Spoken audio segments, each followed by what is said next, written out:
Welcome to the HR Chat Show, one of the world's most downloaded and shared podcasts designed for HR pros, talent execs, tech enthusiasts, and business leaders. For hundreds more episodes and what's new in the world of work, subscribe to the show, follow us on social media, and visit HRgazette.com. Lynda, it's my absolute pleasure to have you on the HR Chat Show today. Welcome. Thank you. My pleasure. So I'm a huge fan. I was a massive fan of Happy Days when I was a kid. One of the best sitcoms out there for those folks who are not lucky enough to have watched every single episode like I did. Oh, God. And perhaps are not super familiar with you. If there is anybody out there like that, why don't you just take a couple of minutes and introduce yourself to our audience? Sure. Thank you. Yes, I'm probably most well-known as Lori Beth from Happy Days. I was on the show with Ron Howard playing his girlfriend. Henry Winkler played Fonzie. I do have students come up and say, "Oh, my mother saw you." And I'm going, "Oh, okay. Well, I do think this generation is somewhat familiar with it, at least from the number of reruns." But I actually started my career in New York as a singer and dancer on Broadway and off Broadway, and as they say, off Broadway, which is dinner theater in New Jersey. And I worked my way up. I came to Los Angeles, and I was very fortunate. I did a couple of other series, and Happy Days, though, was my heart. It was an amazing group of people, and we still keep in touch. We are still friends. We still help each other out. I can call on Henry to come and teach a master class for me or speak at a graduation. So it was just a really life-changing experience. It was great. Thanks for listening to this episode of the HR Chat podcast. If you enjoy the audio content we produce, you'll love our articles on the HR Gazette. Learn more at HRgazette.com. And now, back to the show. Yeah, absolutely incredible folks involved with the show. You and I were talking before we hit record today. Robin Williams, of course, for those folks who don't remember, that's kind of how his career started, and that's how Morgan Mindy was born. Ron Howard, one of the greatest directors ever. You know, that's how he started. Henry Winkler, what a guy! What an amazing guy, and so many more. What an incredible experience. I'd like to switch focus a little bit now and talk about how improv connects with the world of work. Many professionals face nervousness or stage fright when public speaking. I organized a whole bunch of events for HR pros and leaders around the US, Canada, and the UK. How can acting and improv classes help individuals overcome these fears? This is such a great question. And I have to tell you, I love this area of acting, of performance, of changing people's lives. I'm going to start with a quick success story, actually. A few years ago, a very, very dear friend of mine called me and said, I just got a new job. She was a talent agent at worked her way up, very smart, handling actors, directors, and she'd gotten a new job at a very, very important large agency. And their format was a weekly meeting where all the agents, heads of departments, even the CEO would meet at a very large conference room, and everybody would have to stand up and pitch their projects and ideas and what they were working on. And she said, "I'm terrified. I finally make myself stand up. I can hardly speak. I'm shaking, I'm sweating."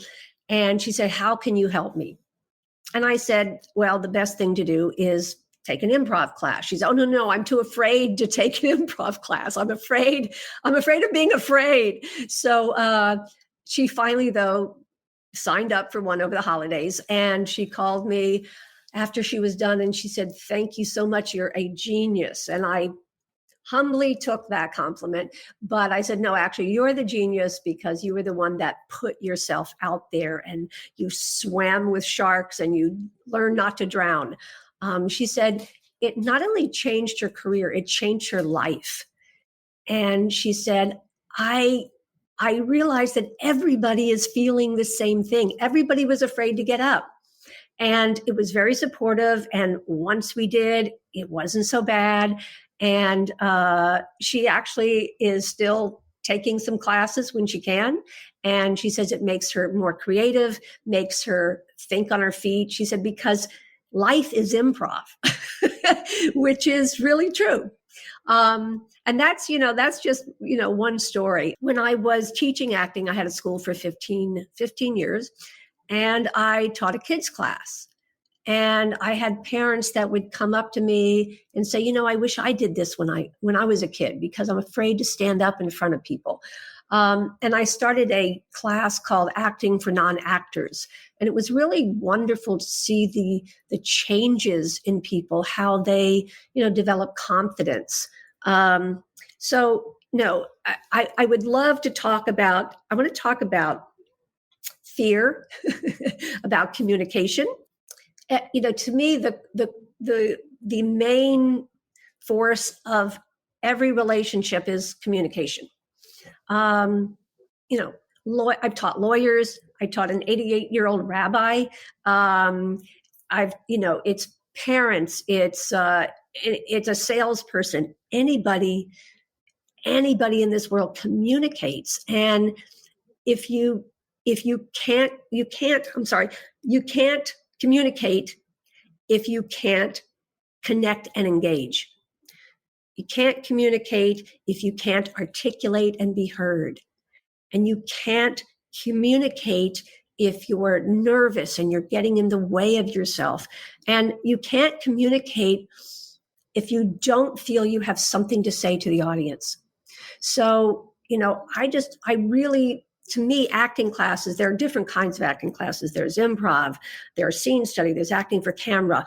I want to, along the line, talk about each of those, but improv is really dynamic because it hits all of those notes.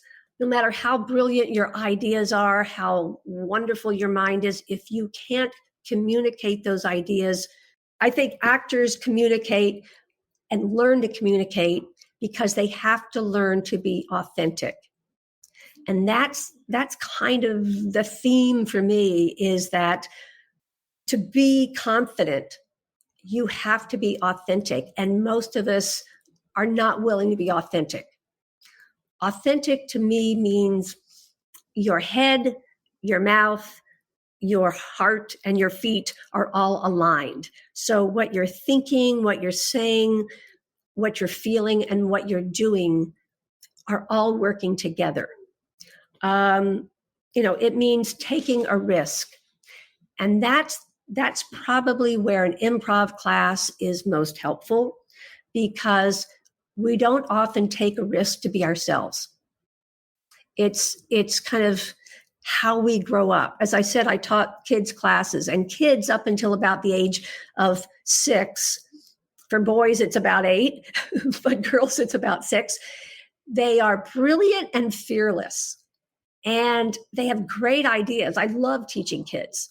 My own daughter was about 3 years old, and I'm going, kids can do a lot of stuff. Kids are really, really great at improv, great at acting out things. They just put everything into it until they become cognizant of their friends and judgment of their friends. So taking a risk is not comfortable. It's not automatic. The problem is, if we don't take the risk, we can't be who we are. If we don't let anybody see us, we don't see them. So, the most frightening words to hear if you're nervous are, relax, just be yourself. I've heard that. People say, just relax, be yourself. Most people have no idea who that person is. And that's where an acting class really, really helps you, whether it's improv or working on a scene study class. We go through our life putting on masks, hiding who we are. We don't want to show fear. We don't want to be judged. It's the fear of failure, of not fitting in, of being judged, the fear of fear, and we all feel it. So what does an improv class do? An improv class puts you there in front of people, and the only way to get over the fear of getting up in front of people is getting up in front of people. My friend who I told you about at the beginning of this, she said, it puts you in the moment. Because what improv is you are working with another actor or a group of actors without a script. You're flying blind. You are making it up as you go. Believe me, when I was in class with Robin Williams doing improv, it was frightening because Robin was so brilliant. He would just work around you saying hysterical things, funny things, sometimes not funny things, because he just didn't edit anything. He just, whatever was in his brain came out of his mouth, which made him brilliant. And you would sit there and trying to open your mouth and you just couldn't get a word in because he would go way over your head. But it keeps you present. It keeps you in the moment. It makes you think on your feet. And it also helps you be creative. It gives you confidence in your ideas. It exposes you to your own authenticity on a regular basis. It uses that muscle, which is a muscle that you have to strengthen and use over and over again. It makes you nimble. I say nimble in your mind so that you can think on your feet. As my friend said, in life, you have to improvise all the time. You do. You have to pivot. The other thing is you practice collaboration. You have to work with others towards a goal, and you get to play and be silly. It's sometimes you might laugh. It is great for the soul, but you have to keep doing it. You have to keep practicing that risk taking. It's funny because I've coached thousands of actors for auditions. I was a manager for about 20 years. And so many times actors would say to me, I'd say, how was the audition? And they would go, well, I went in and I knew all the lines. And the minute I was in the room, everything went out of my head. And I don't even know what I said or did. I left there, but I don't really know what happened. And I would call it the big green octopus monster landed on your head and sucked out your brain because everything goes blank. And I think a lot of us have experienced that. Everything is fine. I've practiced it at home. I've memorized my speech. I know what I'm going to say. And then I get in front of the audience or the camera and your brain fizzles. What are this new term, the blue screen of death comes on, your brain melts down. And that's scary. That is frightening. And most people, it's self-preservation. Most people, it's fight or flight. And a lot of times it's flight. When I'm feeling this, I feel like I'm going to throw up. My legs are shaking. I don't know how to recover. They've lost all of who they are. They've lost the connection to other people. They've lost the engagement. And how do you get what you want from somebody if you're not engaged and you're not connecting with them? So you have to keep going through this. It's like I ride horses. I have felt a lot of fear. I've been in the hospital so many times. My son-in-law says I need a punch card for the ER. It's frightening sometimes. And yet somebody standing in front of an audience, a podium, it's the same fear. The fear is not any different. Our bodies react the same way. And so, going to an improv class is scary. But if you keep doing it, it gets easier. Some people love it. Some people go, I got to do it. It's like medicine I have to take. But again, it's the building of that strength in your brain. The more you do it, the easier it becomes to take risks. So it's not overcoming the fear. It's learning to manage it. That's kind of the crux of the improv class, I would say. There's nothing like it. You can't imitate that in real life. You can practice at home. You can do it in front of your friends, but it's only when the audience is there as an actor, it's only when the audience is there that there's a problem. So, that's one of the great, great benefits of this. What else? Well, just one thing you mentioned there in terms of that muscle you mentioned. I wonder, is there a component of this which is nature versus nurture? Are some people naturally better at, for example, making a first impression, which is very important in the workplace? Are some people naturally better communicators? I like to try and pride myself on being a good networker. I was one of 5 kids. We always had to, vie for attention and communicate with each other and try to be gregarious. Do you feel like with some people that training to get to that place where they are more authentic, they are more confident, is a lot easier? Or are there actually foundational lessons for everybody in terms of making a good first impression? I think what you said, it's different for everyone. I've always been very shy. A lot of actors are very shy. And I guess they're drawn to acting because I can be myself as an actor, which is ironic. I can be myself playing different characters because you're not judging me. You're judging this other person. And I think so many actors feel that way. If I have to tell you the truth, if I go to a party, I'll probably hide in the bathroom for about an hour and then leave and say, hey, thanks, great party. It's like one-on-one sometimes scares me, but I can speak in front of 500 people.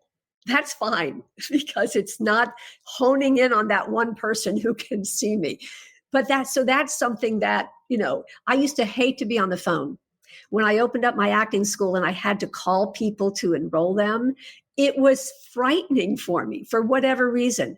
And I got over it. And now, I ran a business for 20 years, basically on the phone. So, I think that for some people, these things are easier. And maybe it's like you said, you grew up with five kids. You probably had to fight your way for attention. I don't know. I grew up as the middle kid. I was the only one that went into the entertainment business. Maybe I wanted to try to, hey, here's me, get the attention. But I don't know the reasoning, but it is absolutely easier for some than others. But and I tell my acting students, everybody progresses at a different speed. You cannot compare yourself to somebody else. And sometimes those people who are really out there, you think, so many actors have the charm and the confidence and the bravado. And sometimes that's not the real them. It's hiding the real them. So some people use that actually as a cover up. But I think it takes practice like anything else. When I had my school, I called it the actor's workout because as a dancer, I knew you had to work out every day, no matter how many years you danced. You could be the head of a dance company. You go into class and you do class every day. You do the bar. Athletes work out every day. And I said, actors have to work out. We all have to work out. It's honing those muscles of failure, putting yourself out there. I said, I encourage my own students when they graduate, I say, get in an acting class. It is the only place you will take the risk to fail. And you cannot grow if you don't take the risk to fail. You need to keep pushing that envelope to see how big it is, to see how much it can stretch. And I say this to business people. you have to practice being authentic. You have to practice taking risk. I read that there are several companies that do this, but they have their employees sign a contract saying that I will do one scary thing a week. I will take one risk that might fail every week. And I'm sure not everybody does this, because it would, if your employer said, hey, make a lot of mistakes, great, you did a great job, 8 mistakes, you get a raise. But we don't do that in the workplace. We don't do that if we're the head of the company. We have to look like we're in charge. We can't be vulnerable. And that is probably the biggest thing that an acting class can help you with. It allows you to be vulnerable. You're in a supportive group. Everybody is there. Everybody has to figure out, who am I really? And without judgment, because we are judged out there, we are judged. So it is a safe place to take risks and practice taking risks. That's the workout part. You have to practice taking risks in order to get out there and do it. And that's why I think it's, I'm not a psychologist, but I've always said that studying acting is psychology of characters. Why do people behave the way they do? And human nature is fascinating. I love to go to the airport and just watch people, but everybody operates differently.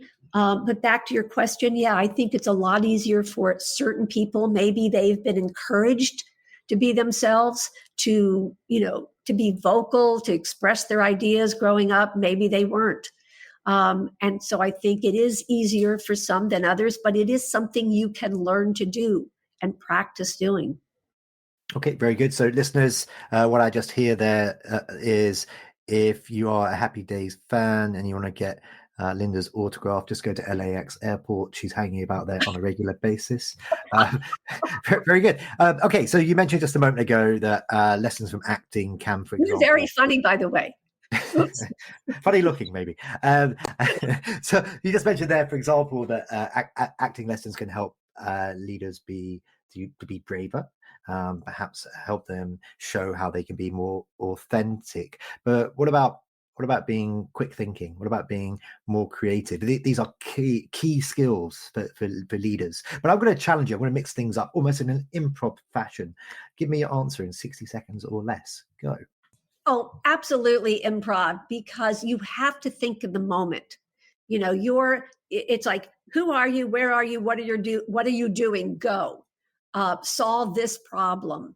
There are a lot of theater games done in improv classes, and you absolutely have to come up with answers right away. You are yes, and you are talking with, you can't say, gee, I don't know, I'm sitting down now. So it really does. That is one of the great things.